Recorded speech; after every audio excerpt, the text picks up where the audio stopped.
He called her a mistake. 5 years later, he saw her again, standing in diamonds, with 4 little boys who looked exactly like him.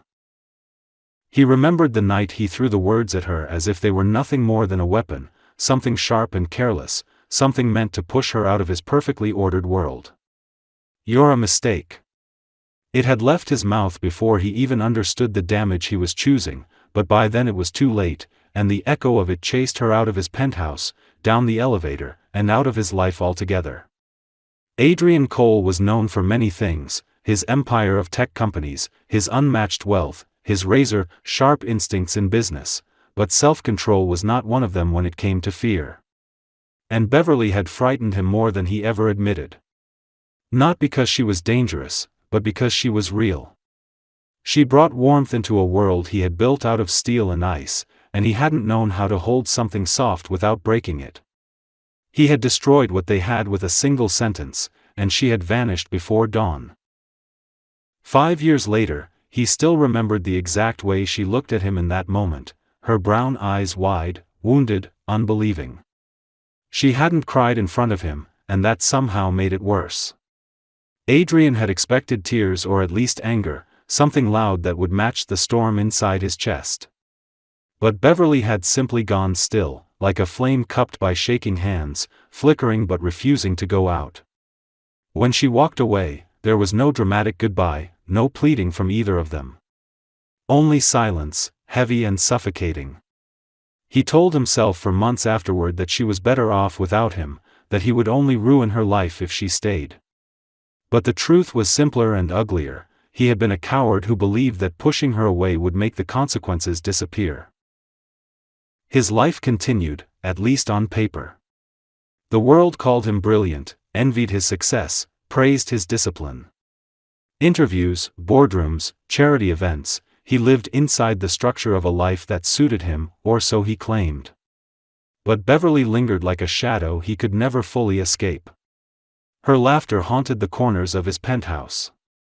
Her soft voice echoed when he tried to sleep. He would catch himself imagining her in crowds, thinking he spotted her at airports or cafes, only to be disappointed each time. The emptiness she left behind became the quietest part of him, the one he never let anyone see. And then came the night of the charity gala, the place he least expected her to appear.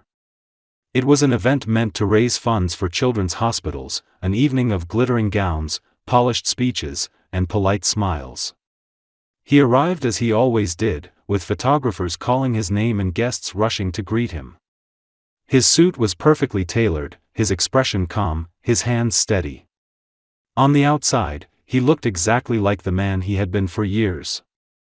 But something inside him felt unsettled, restless, as though the air itself was shifting.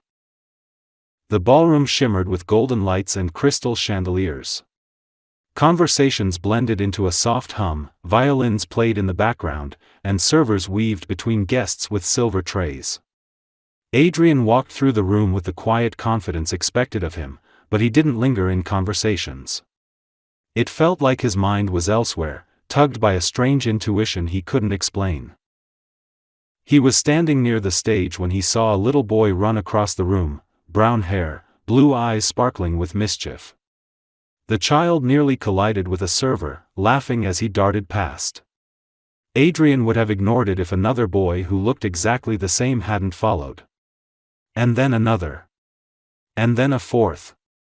4 identical little boys, all with dark hair matching his own, all with eyes that mirrored the exact shade he saw every morning in the mirror. His heart froze mid-beat. For a moment he thought he was hallucinating, that maybe exhaustion had finally caught up with him. But then he heard a voice, soft and familiar, calling out gently, "Boys, slow down." He turned toward the voice, and the world stopped moving. Beverly stood near the edge of the ballroom, wearing a dress so elegant it made the room seem dull by comparison. Her brown hair flowed in soft waves down her shoulders, her eyes bright even under the dim lights. She looked stronger, more confident, more breathtaking than he remembered. And beside her, her hand gently resting on the shoulder of one of the boys, stood the undeniable truth he had run from. Her sons. His sons. All at once his breath vanished. His throat tightened painfully.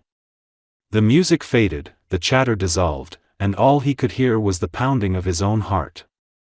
5 years. 5 years of believing she had disappeared, of convincing himself he had made the right choice, of burying her memory beneath layers of work and silence. And all this time, there had been 4 children growing up without him, children who looked so much like him that denial wasn't even possible. Beverly lifted her gaze, and when their eyes met, the air left his lungs entirely. There was shock in her face, yes, but also something guarded, something protective. She didn't look away, not immediately. She held his gaze with a strength that made him feel small for the first time in years. And before he could stop it, before he could swallow it down, tears stung his eyes and spilled. The emotion he had suppressed for half a decade ripped through him in one brutal wave: regret, grief, longing, disbelief. He stepped forward without thinking, drawn to them as if by gravity itself. But the moment he moved, the 4 boys ran back toward their mother, surrounding her like a small fortress of innocence and trust. Beverly's hand rose protectively, and he stopped in his tracks, frozen by the silent message in her eyes.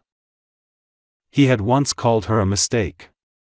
And now, standing before the proof of everything he had thrown away, he realized he had never been more wrong in his life. And that was how the night that would change everything truly began. The weeks after that terrible night settled into a blur for Maya, though she remembered every detail of his voice when he shouted the words that shattered her world. She remembered the cold marble floor beneath her feet, the harsh overhead lights, the way people in the next room pretended not to hear the billionaire's furious declaration. He hadn't just spoken it, he had spit it out like poison, like she was something he needed to scrape from his perfect life. And Maya, who had loved him too deeply, who had trusted him despite every warning, stood there swallowing her own breath because breaking down in front of him felt like giving him one more piece of herself. She left that night with shaking hands and a future she was too terrified to imagine. She didn't know she was pregnant then. The symptoms appeared slowly, first as exhaustion she blamed on stress, then sickness she tried to ignore, and finally the undeniable truth that grew inside her. 4 heartbeats. 4 tiny lives. When the doctor told her she was carrying quadruplets, her world spun until she had to grip the edge of the counter just to stay upright. She thought of Lucas, his dark hair, the piercing blue of his eyes, the sharp angles of his face when he was angry. She thought of his cruelty, the way he dismissed her as though she had never mattered, the man who valued perfection more than the people around him. She knew he would never accept this. Not her, not the children. And so she left the city entirely, disappearing into a life that grew busier and heavier with each passing month. Pregnancy with 4 children was nothing like she imagined. It was harder, scarier, lonelier. She spent nights awake with fear twisting inside her, wondering how she was supposed to raise them alone. But she did it, because there was no one else, because those 4 heartbeats had become her reason to wake up each morning. When the boys were born, Evan, Noah, Caleb, and Rowan, she cried until her vision blurred, not from sadness but from the overwhelming force of love. They were identical in every feature: soft brown hair, piercing blue eyes, and the same tiny chin Lucas had once mocked on his own reflection. They were a mirror of the man who had rejected them without ever knowing they existed, but to her, they were perfect. They were everything. For 5 years, she built a life around them. She worked until her hands ached, taking shifts at a small boutique and later a charity foundation that appreciated her warmth and dedication. The boys grew fast, too fast, running through life with a brightness that reminded her daily that she had done something right. They filled her days with noise, laughter, chaos, and the kind of love she never thought she would feel again. Still, every now and then, she found herself wondering whether Lucas ever thought about her. Whether he regretted anything. Whether he slept in his perfect penthouse, surrounded by wealth, without ever imagining he had 4 sons with her eyes and his smile. Lucas Crawford's life, meanwhile, looked untouched on the outside. His empire grew, newspapers praised him, investors admired his ruthless intelligence. But inside, something had cracked the night she walked away. He told himself she had been a mistake, a moment of weakness, a woman who had shown up in his life when he didn't want complications. And yet he remembered her more vividly than he remembered anyone else. He remembered the softness in her voice, the way her hair fell when she turned, the gentle warmth she carried like a shield against his colder world. He remembered the look in her eyes right after he shouted those words, the look that should never have existed on someone like her. He tried forgetting. He tried replacing her. He tried burying the memory under more work, more events, more meaningless faces.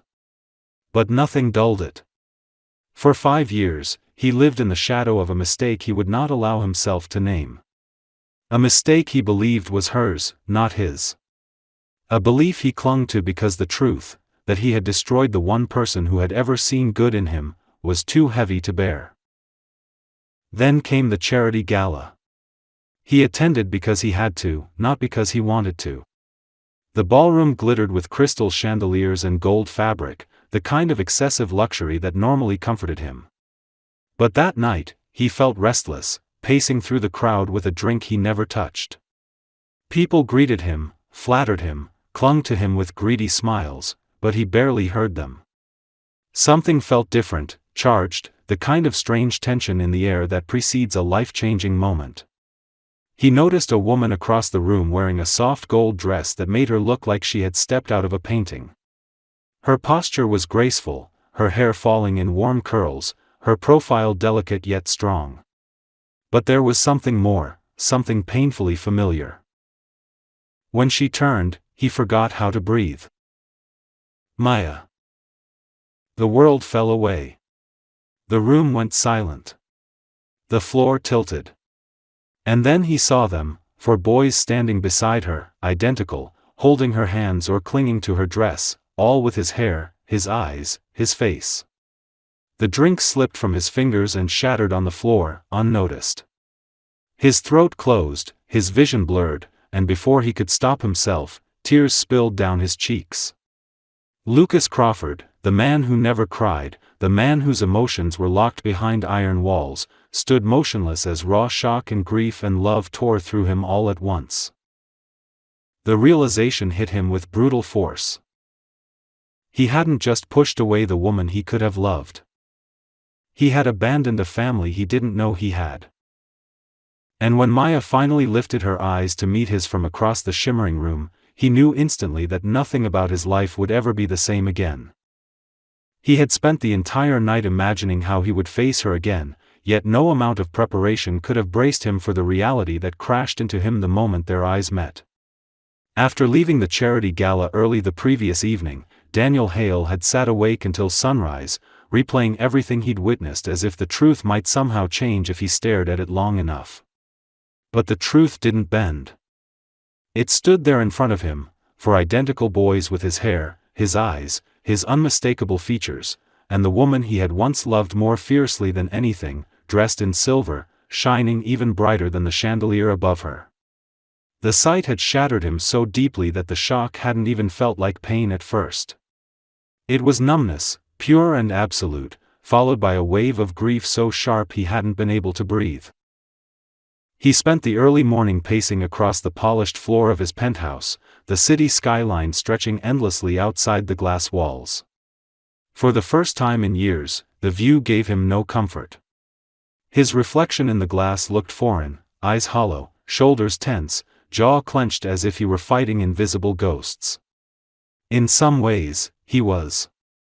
The version of himself who had told her she was a mistake, who had driven her out of his life with cruelty disguised as control, seemed like a stranger now. Yet that man wore his face, spoke with his voice, and left consequences so deep they spanned lifetimes, 5 years lost, a family broken before it had even begun. Daniel tried to ground himself in the familiar rhythm of order, black coffee, crisp suit, a schedule packed to the minute with meetings and negotiations. But he couldn't force his mind to cooperate. Every time he closed his eyes, he saw the boys again. 4 of them. Laughing, talking, tugging at Emma's dress as she bent down to fix one of their collars. One had tripped on the edge of the carpet and she had caught him with effortless instinct, smoothing his hair gently while whispering something that made him giggle. Daniel had felt something twist violently inside his chest as he watched: recognition, longing, devastation. He had loved her once with a reckless faith that terrified him, and he had destroyed it in one brutal sentence.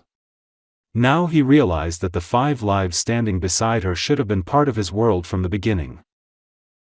Unable to function, he left the office under the excuse of an emergency and drove aimlessly through the city. His driver offered to take the wheel, but Daniel refused. He needed movement, control, something tangible to hold on to. He kept seeing Emma's face the moment she noticed him at the gala, her eyes widening, her breath catching, the sharp tension in her shoulders as she instinctively pulled the boys closer. She hadn't spoken to him, but she hadn't needed to. Her expression told him everything: anger, hurt, fear, and a strength he had not seen in her before. She wasn't the girl he'd broken. She was a woman who had survived him, grown stronger because of it, and built a life he had never deserved to be part of. Eventually he found himself parked near the waterfront, staring blankly at the gray waves slapping against the concrete. A cold wind swept across the pier, carrying the scent of salt and rain. He stepped out of the car and leaned against the railing, his hands gripping the metal so tightly his knuckles turned white. For a long time he simply stood there, letting the wind numb his skin. He had spent years believing power made him untouchable, that money could compensate for flaws he didn't want to confront. But now all the wealth in the world couldn't buy him another second of the life he should have had. He replayed the past with painful clarity. He remembered the argument, the way his own words, sharp, arrogant, fueled by fear, had cut her deeper than he intended. "You are a mistake." He had said it not because he believed it, but because he had been terrified of what loving her meant. She was everything opposite of his world: warm, emotional, honest, unpredictable.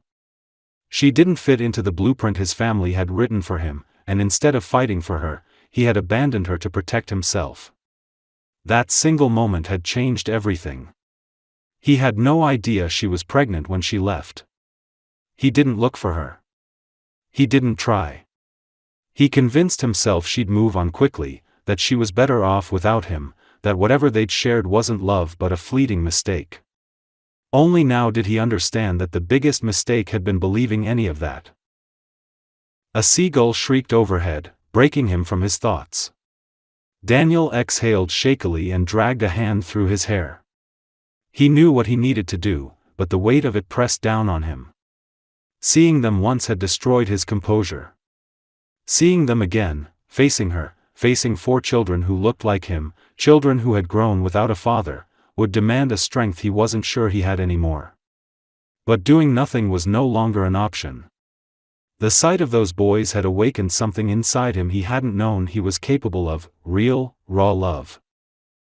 He returned to the car and ordered his assistant to gather every piece of information available about the charity event. He needed to know whether Emma had been invited as a guest, a volunteer, or a partner. He needed to know if she still lived in the city or had only come for the night. As he waited for answers, he closed his eyes and tried to steady his breathing. For the first time in his life, he felt small. Fragile. Human. His assistant arrived with the information within an hour. Emma had been at the gala because her community center group had been chosen to receive funding that year. Her name was listed on the program: Emma Whitmore, Director of Children's Outreach Projects. She hadn't left the city.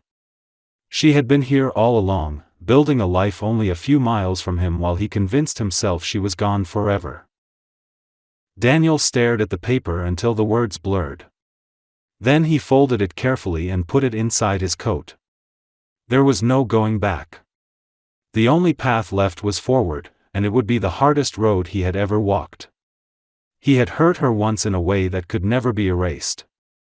But if there was even the smallest chance to make things right, for her, for the boys, for himself, he would face whatever consequences waited for him.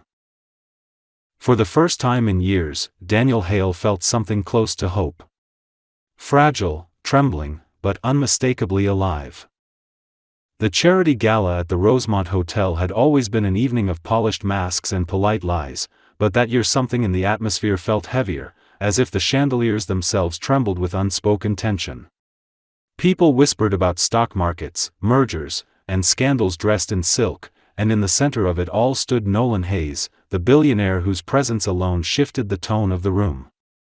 His dark brown hair was styled immaculately, his blue eyes cold enough to freeze a sea of admirers who longed for his attention.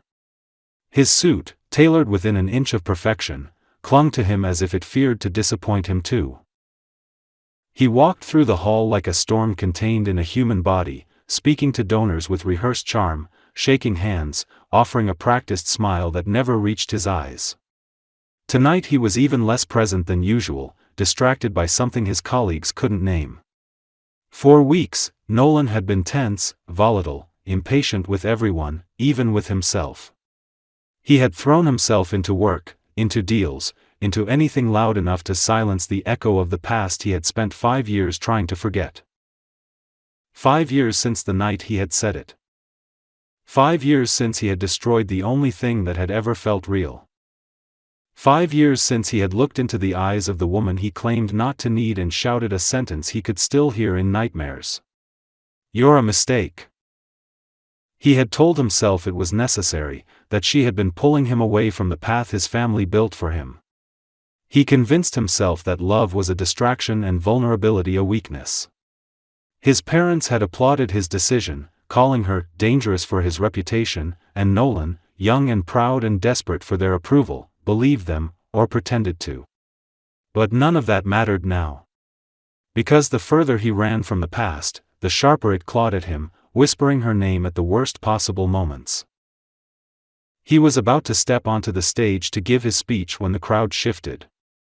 A wave of murmurs swept across the room, soft but noticeable. Nolan paused, irritated, scanning the glittering hall to find the source of the small commotion. And then he saw them. The first thing he noticed was the dress, a deep emerald green that shimmered under the lights like a jewel.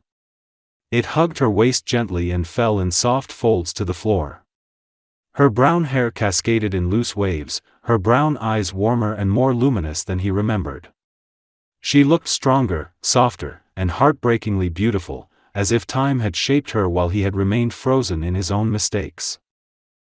But then he saw the children. 4 boys. 4 identical boys. Brown hair. Blue eyes. His blue eyes. They stood close to her, dressed in matching small suits, fidgeting, whispering, holding onto her hands and dress as boys their age tended to do when overwhelmed by crowds. They were 5, exactly the age they would be if he hadn't destroyed everything 5 years ago. The world fell silent. His breath left him in a painful, shuddering exhale. For the first time in his adult life, Nolan Hayes felt the ground tilt beneath him. One of the boys turned, his gaze sweeping the room until it landed on Nolan. The child's eyes widened, curiosity flickering in them. Nolan saw himself in that expression so vividly that it felt like being struck. His knees loosened. He gripped the edge of a nearby table to steady himself. Someone spoke his name. Another asked if he was all right. He didn't hear them. His vision blurred, not from shock, but from something he hadn't felt in years. His throat tightened. His chest ached. Before he understood what was happening, a tear slipped down his cheek, then another. The billionaire who was known for cruelty instead of emotion, power instead of weakness, stood in the middle of the hall trembling like a man who had finally been confronted with the truth he had spent half a decade running from. She noticed him then. Her eyes widened, her body stiffening as their gazes collided. She didn't smile. She didn't look away. She simply froze, like someone who had spent years convincing herself the ghost of her past would never return, only to see it in flesh and blood again. And that was when Nolan understood the weight of his choices in a way he never had before. He hadn't just hurt her. He hadn't just destroyed love. He had missed 5 years of 4 lives he had helped bring into this world. The lights dimmed for his speech, but he couldn't move toward the stage. His world had completely rearranged itself in a single moment, shattering the walls he had built around his heart. All he could do was stare at the family he had thrown away before it even existed, tears blurring his vision as people watched in utter bewilderment. For the first time, Nolan Hayes realized that power meant nothing if the thing you loved most in the world was standing across a room with no reason to ever come back to you. And yet, as the music swelled and the crowd continued murmuring, one truth grew inside him with startling clarity. He wasn't going to let them disappear again. Not this time. Not ever. When Noah returned to the gala after escorting the boys outside, he felt as though something inside him had cracked open. It wasn't a dramatic break, not the kind that shattered loudly. It was quieter, like the soft splintering of old ice under a hesitant step. The golden lights of the ballroom blurred at the edges of his vision as he walked back in, and the orchestra's elegant music felt distant, almost unreal. People still mingled, laughed, raised glasses, and snapped photos, utterly unaware that his entire world had just shifted. What had once been a predictable evening suddenly felt like a turning point he wasn't prepared for. His eyes found Ava immediately. She stood near one of the tall windows, the glow of the chandelier falling across her skin in a way that made her look almost unreal. Her dress flowed elegantly around her, soft fabric hugging her waist and falling in gentle waves. She looked like a woman who had learned to carry her pain gracefully, someone who had built resilience from broken pieces. Yet beneath that strength, there was something vulnerable, something familiar, something he had once seen up close before he destroyed it. She had been watching the boys through the window, making sure they were fine, but she stiffened when she sensed him approaching. He stopped a few feet away from her, unsure whether he was allowed to come closer. She didn't speak, didn't turn fully toward him, yet the tension in her shoulders told him that she felt every inch of his presence. Before he could find words, a deep, uncomfortable silence settled between them. It wasn't empty, it pulsed with years of unanswered questions, unspoken apologies, and the echo of mistakes he wished he could erase. "I didn't know," he finally said, his voice low and hoarse. She blinked slowly, her eyes still fixed on the window as though forcing herself not to look at him. "That's because you didn't want to know," she answered, her tone calm but edged with quiet hurt. Her posture remained composed, yet he saw the faint tremor in her hand as she adjusted the fabric of her dress. She wasn't indifferent, she was holding herself together with more strength than any person should need. Noah took a measured breath, running a hand over his face. "Ava, please. I need to talk to you. Really talk." She let out a soft, tired laugh, the kind that carried more sadness than amusement. "Now you want to talk? After 5 years?" She turned to him then, finally meeting his eyes. Hers were deep brown, steady, reflecting memories he wished he could rewrite. "You had every chance in the world to listen to me before. You chose not to. You told me I was." She hesitated, her voice tightening. "An error." The word hit him like a blow.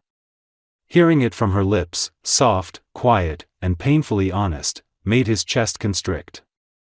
He stepped closer instinctively, though he made sure to leave enough space for her to breathe. "Ava. I was wrong," he said, each word heavy with guilt. "I said things I didn't mean. I was angry. I was afraid. She cut him off gently but firmly. "You were cruel." There was no accusation in her tone, only truth. And truth hurt more than any anger could. He nodded slowly, accepting it. "I know. And I've spent every day since regretting it. I didn't know about them. I swear to you, if I had," her expression didn't change, but her eyes softened in a way that made his breath falter. "If you had known, you would have done what? Claimed them? Claimed me?" He opened his mouth to respond, but she raised a hand, stopping him. Noah, you don't get to rewrite 5 years of silence with one moment of surprise. He closed his eyes for a moment, feeling the burn of tears. He hadn't cried in years, not even when he lost deals worth billions or when his father died. But now, in the middle of a ballroom filled with polished strangers, he felt himself breaking.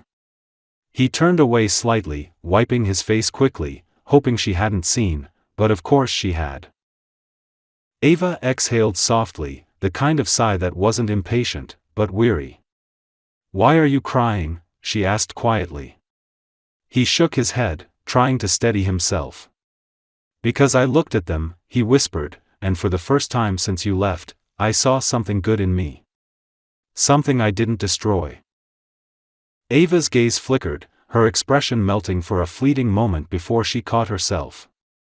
She stepped back, creating more distance. "Don't do this," she said gently. "Don't try to make this about your pain." Her voice didn't waver, but he heard a tremble beneath it. He forced himself to remain steady, to speak without desperation. "Ava, I'm not asking for forgiveness. I don't deserve it. I'm not even asking for a place in your life. But the boys, please. Let me know them. Let me try to be better for them." She swallowed hard, her eyes drifting back to the window where the boys played. Her expression softened in the way mothers often soften when looking at the beings who mean the world to them. After a long silence, she whispered, "I don't trust you." He nodded. "I know. And I'm not ready to decide anything yet." He nodded again. "I know." She turned to him fully, her tone quiet but not cold. "But I don't want them to grow up thinking they don't have a father." Something inside him cracked, not painfully this time, but in a way that let light in. Hope flickered, small and uncertain, but present. "Thank you," he breathed. "Ava, thank you." "Don't thank me yet," she whispered. "This is just the beginning. And beginnings are fragile." He nodded slowly, understanding more deeply than words could express. And for the first time since he lost her, he felt something he hadn't felt in years, the possibility that maybe, just maybe, the future wasn't already ruined. Ethan spent the next week in a constant state of restless determination, waking early and staying up late, driven by the single truth that had taken root inside him the night of the gala: he would not allow another 5 years to pass without being part of his sons' lives. He had lived through the ache of losing them once, and now that he'd seen their faces, their eyes that mirrored his own, he felt their absence like an organ missing from his body. Yet knowing what he wanted and knowing how to fix what he broke were two completely different things, and every time he replayed his first conversation with Maya after all those years, he felt a knot of shame twist in his stomach. The memory of his cruelty haunted him, and he struggled to imagine how she could ever look at him without remembering the words that had driven her away. Still, he refused to retreat into the comfort of avoidance, something he had mastered too well in the past. Instead, he approached each step carefully, hoping not to shatter the fragile space that Maya had allowed him to enter. He started by learning the boys' routines. He discovered that they liked waking up early, long before sunrise, and that Maya struggled to get them dressed and fed before school. He learned that one of them, Oliver, liked drawing cars on any paper he could find, while another, Noah, had a fascination with numbers and counted everything in sight. Levi was the bold one, the one who jumped from high places without fear, and Jude was the observer, taking everything in quietly before acting. Ethan memorized these details the way other men memorized stock prices, with a seriousness that surprised even him. For the first time in his life, knowledge felt like connection, not obligation. Eventually, Maya allowed him to pick the boys up from school once a week. She insisted on staying distant at first, handing him a schedule and a long list of rules that would have offended the old version of him, but now he took it all without argument. The first time he stood outside the school gates, he felt like an intruder in a world from which he had exiled himself. He stood tall, but his hands trembled. When the doors opened and the children rushed out in waves, he spotted the 4 identical heads immediately, their dark hair tousled by the wind as they ran, laughed, and bumped into each other. For a moment he froze, overwhelmed by the sight of them free and full of life, and when they finally noticed him, their expressions shifted into something close to recognition. Each boy reacted differently. Oliver squinted at him, trying to confirm what his memory whispered. Levi grinned without hesitation, eager and fearless. Noah looked shocked, his curiosity overtaking caution. Jude simply stared, his wide blue eyes studying Ethan as though searching for a truth he could not yet name. Ethan knelt, letting them come to him on their own terms, and when Levi threw his arms around his neck without hesitation, Ethan felt something inside him break open in a way that was both painful and freeing. He gathered Levi gently, overwhelmed by the warmth of the small arms clinging to his shoulders. When the other boys approached more slowly, he opened his arms and let them decide for themselves. Eventually, all 4 stood around him, uncertain yet drawn in by instinct, and Ethan felt the weight of the moment press into his chest with a force he wasn't prepared for. Getting them home was chaos, the kind he'd never experienced. They spoke over each other, asked questions too fast for him to answer, showed him drawings, toys, and a rock one of them insisted was magical. He listened to every word, hanging on to each detail as if it were treasure. When they arrived at Maya's apartment, he almost didn't want to let go of them.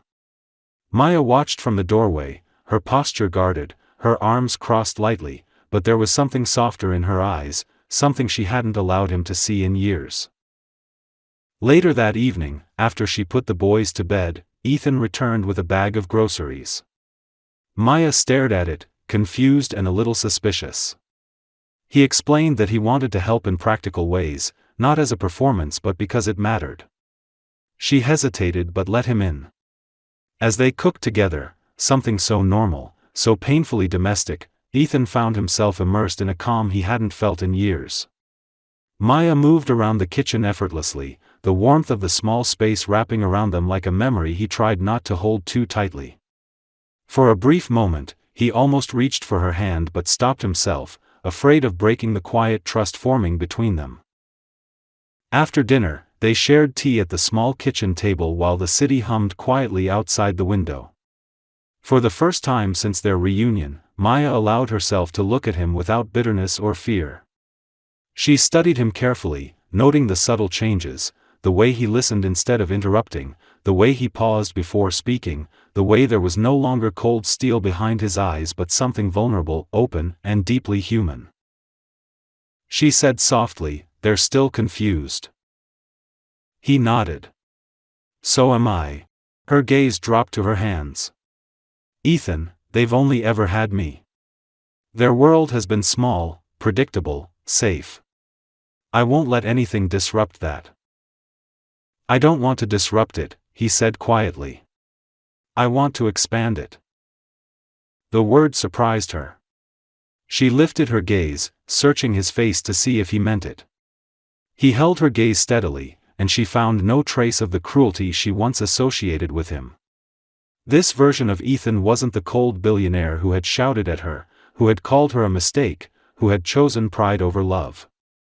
This man looked like someone who had been humbled by life, who had been forced to confront the emptiness of success without meaning. The moment stretched between them, fragile and full of possibility. She didn't forgive him that night. She couldn't, not yet. But she felt something shift, like the faint crack in a wall that had stood for years. She didn't ask him to leave until much later, and when she did, she walked him to the door. He paused before stepping out into the hallway, turning back to her with a hesitant softness. "Thank you, for trusting me even a little." "I'm not trusting you," she replied quietly. "I'm trusting the boy's instincts. And I'm giving you a chance to prove they're not wrong." Ethan nodded slowly, accepting her terms with a kind of reverence. That night, as he walked to his car, he felt the cool air against his skin and allowed himself to breathe deeply, as though each breath pulled him closer to a future he hadn't dared to imagine. For the first time in years, hope didn't feel like a distant concept. It felt like something alive, something forming gently, something worth fighting for. And he knew he would fight, not with money or influence, but with patience, humility, and every small, steady step required to rebuild the family he had once torn apart. He arrived earlier than usual that morning, long before the staff began preparing for the charity event he was hosting that night. The ballroom felt cavernous and cold in its unfinished state, but the silence gave him space to think. For weeks he had rebuilt his life around new patterns, small, fragile routines that included bedtime stories, shared breakfasts, and afternoons spent in the park with the boys. He still stumbled, still questioned whether he deserved any of this, still woke some nights with the memory of his own cruel words echoing back at him. But more and more often, those moments were overwhelmed by the laughter of four identical boys who clung to him with complete trust, and by the steady presence of the woman he thought he'd never see again. He didn't allow himself to imagine more, not yet. But something in him shifted each time their eyes met, something quiet and hopeful that he hadn't felt since he was a much younger man. And now, as he oversaw the finishing touches for the gala, he realized he wanted tonight to be perfect, not for business or reputation, but because she and the boys would be there. He wanted them to see him not as the man who had once shattered her heart but as someone worthy of standing in the same room with them. By the time the evening arrived, the ballroom had transformed into a shimmering world of gold lights and soft music. Guests arrived in glittering attire, photographers waited at the entrance, and conversations filled the air like waves in a crowded sea. He moved through the room with the familiar confidence of a billionaire accustomed to attention, but tonight his heart beat differently, faster, more unevenly. Every time the door opened, he found himself turning, hoping. Then he saw her. She stepped inside wearing a long, navy blue dress that caught the light with every movement. Her hair was swept back, revealing the graceful line of her neck, and she moved with a quiet elegance that stole his breath. For a moment, the world tilted, the noise around him fading to a distant hum. And then he saw the boys, four small shadows following her, dressed in identical tiny suits, their dark hair neatly combed, their wide blue eyes bright with excitement. They looked around the room as though entering a fairy tale, and the sight hit him so hard his chest tightened painfully. He took a step toward them without realizing it. She noticed him, her expression flickering with a mix of caution and something softer, something he didn't dare name. The boys ran ahead before she could stop them, their voices bright. "Mommy, look! It's him," one shouted, and another tugged at her hand impatiently.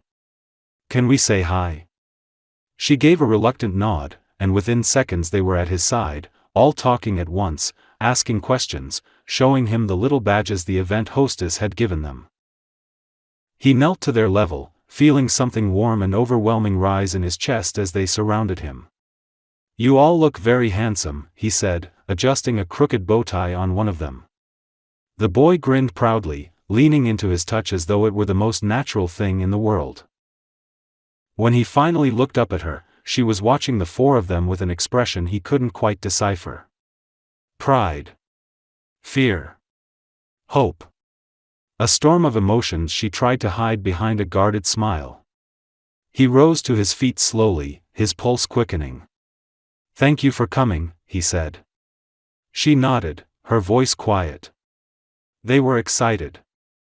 "I didn't want to disappoint them." He wanted to tell her he understood, that he would never again allow disappointment to be part of their lives, but the words felt too heavy for a crowded room. Instead, he offered his arm. She hesitated only a second before placing her hand on it, and even that small contact sent a ripple through him. Together they walked toward their table, the boys skipping ahead. People turned to look, they always did, but tonight, for the first time, he didn't care about the whispers or the curious stares. He cared only that they were here. Throughout dinner he watched her laugh softly at something one of the boys said, watched her help them cut their food, watched the way she smoothed their hair and whispered gentle reminders. He had seen her strength in moments of pain, but seeing her warmth in moments of peace unraveled him even more. This was the life he never imagined he could deserve, yet now it was the only life he wanted. By dessert, the boys were restless, eager to explore. He walked with them along the edges of the ballroom, answering their endless questions about lights, decorations, and music. He carried 2 of them at once when they grew tired, the other 2 clinging to his hands. When he glanced back, she stood watching them, her expression softening in a way that nearly brought him to his knees. Later, when the boys fell asleep on a sofa in a quiet corner, she approached him, her voice gentler than before. "They love you," she said simply. He swallowed, emotions knotting in his throat. "I love them too." She nodded, her eyes glistening with something she fought to control. "They've never had anyone like you. Anyone who shows up." He took a cautious breath. "I want to show up for you too." She didn't answer immediately. Instead, she looked at him for a long, searching moment, her gaze peeling back every layer of fear he tried to hide. When she finally spoke, her voice trembled just slightly. "Then don't stop." It wasn't forgiveness. It wasn't a promise. But it was a beginning. And for him, after 5 years of regret, it was everything. He hadn't expected the house to feel different, but somehow it did. For months, the halls that once echoed with silence had begun filling with the soft, chaotic rhythm of life, the kind he had never known he needed.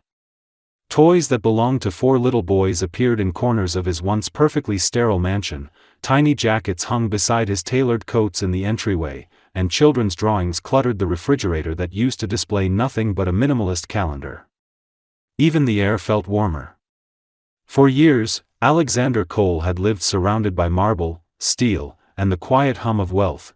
Now every room held the faint sense of crayons, shampoo, and pancakes at odd hours. The transformation would have horrified the man he used to be, yet the version of himself standing in the living room now felt as though the walls had finally begun breathing instead of suffocating. The boys had settled in quickly, each in their own way. Noah was the calm observer, always clinging to a book or building something quietly in the corner. Liam had endless energy, running down the hallways like each one was a racetrack. Ethan, the most sensitive of the 4, tended to hide behind his mother's legs whenever the world felt too big. And Caleb, mischievous and bright-eyed, had already figured out every lock in the house. Alexander found himself studying them as if trying to memorize parts of himself he had never known existed. Sometimes he saw his own childhood stubbornness in them, sometimes his curiosity, and sometimes he caught glimpses of their mother, her kindness, her strength, her quiet resilience. Maya adjusted to the new rhythms more slowly. She still woke up early to make breakfast before anyone else was awake, still packed their lunches herself even though the staff offered to help, still double-checked the boys' jackets, shoes, and hair before stepping out of the house. She remained cautious around him, attentive but distant, as though she feared that letting herself relax might make everything collapse again. Alexander didn't blame her. He had broken her trust in ways that couldn't be fixed overnight, no matter how desperately he wanted to rewrite the past. So instead of pushing, he learned to wait. He watched her closely but quietly, careful not to intrude, careful not to misstep, determined to earn every fleeting moment when she looked at him without walls in her eyes. Some days, he caught her watching him when she thought he wasn't paying attention. At first, he believed it was suspicion, but slowly he realized it wasn't. It was something gentler, more vulnerable, something that flickered and vanished whenever he moved too quickly. He treasured those glimpses even when they lasted only a heartbeat. One evening, after the boys had fallen asleep in a chaotic sprawl across blankets and stuffed animals on the living room floor, Maya slipped out onto the balcony.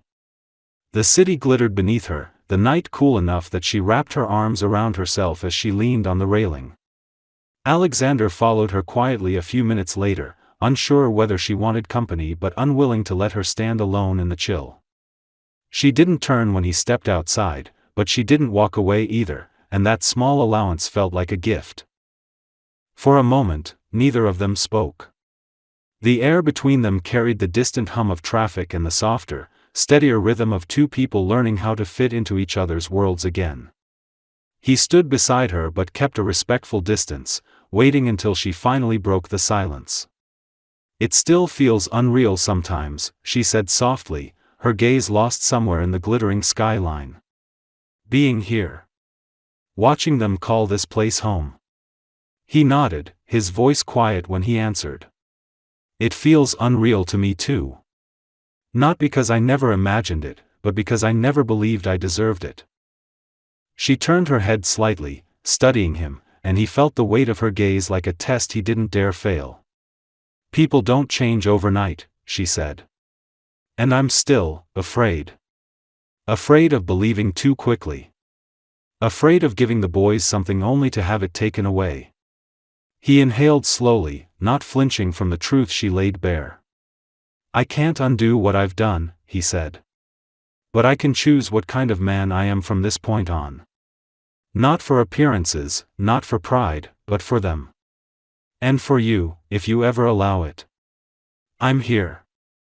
I'm staying. Not because I want redemption, but because this," he motioned toward the glowing windows and the sleeping children inside, "is the only life that makes sense anymore." She looked at him for a long time, her expression shifting in subtle ways he couldn't quite read. Slowly, she exhaled. "They adore you," she whispered. "It's like you've always been a part of their world." He felt a warmth spread through his chest at her words. "They're everything," he murmured. "More than anything I ever built. More than anything I thought mattered." She turned back to the city, and her voice lowered. "They ask about you every night now. They ask if you'll be here tomorrow." He stepped closer, just slightly, not touching her but close enough for the warmth of him to reach her. "I will be," he said, the certainty in his voice steady and unwavering. "Every tomorrow. As long as you'll let me." She didn't answer immediately, but when she finally spoke, her words were quiet and careful, fragile but sincere. "I want to believe you." He swallowed hard, the ache in his chest growing. "Then let me show you," he said. "Not through promises. Through every day from now on." Silence settled once again, but it wasn't heavy. It felt like a beginning. A cautious, trembling beginning, but a beginning nonetheless. After a moment, she turned toward him fully, and though she didn't touch him, her closeness felt like the softest whisper of forgiveness.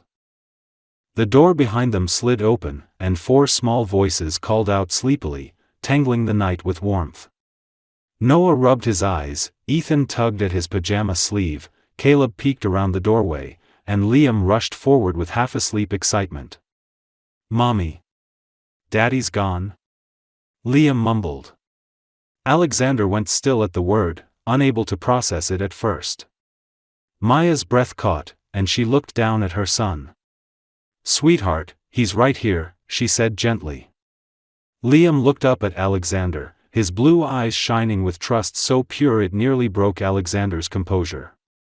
"You're here," Liam repeated softly, as if confirming it for himself. Alexander knelt and gathered them all into his arms, his voice thick when he answered, "I'm here. Always." Maya watched them, her hand covering her mouth, tears gathering in her eyes not from pain but from the overwhelming, breathtaking truth of the moment. When she finally stepped forward and placed her hand on Alexander's shoulder, he looked up at her with an expression she had never seen on him before, humility, gratitude, and a love so raw it left no room for questions. She didn't pull away. That night, after the boys had fallen asleep again, Alexander and Maya sat together inside, the soft glow of the lamp illuminating the quiet space between them. She leaned her head against his shoulder, slowly, carefully, as though giving herself permission to rest for the first time in years. He held his breath, afraid to move, afraid to break the fragile trust she was offering him. When she finally exhaled and relaxed fully into him, he closed his eyes and let the moment settle deep in his heart. Nothing about their journey had been simple. It had been painful, fractured, and filled with years they could never get back. But they were here now, not as two broken people clinging to regret, but as a family learning how to grow from the ruins. And as the night wrapped around them, warm and steady, Maya whispered the words that sealed everything quietly but irrevocably. "We'll try," she said. "Together." For Alexander, it was not just a second chance.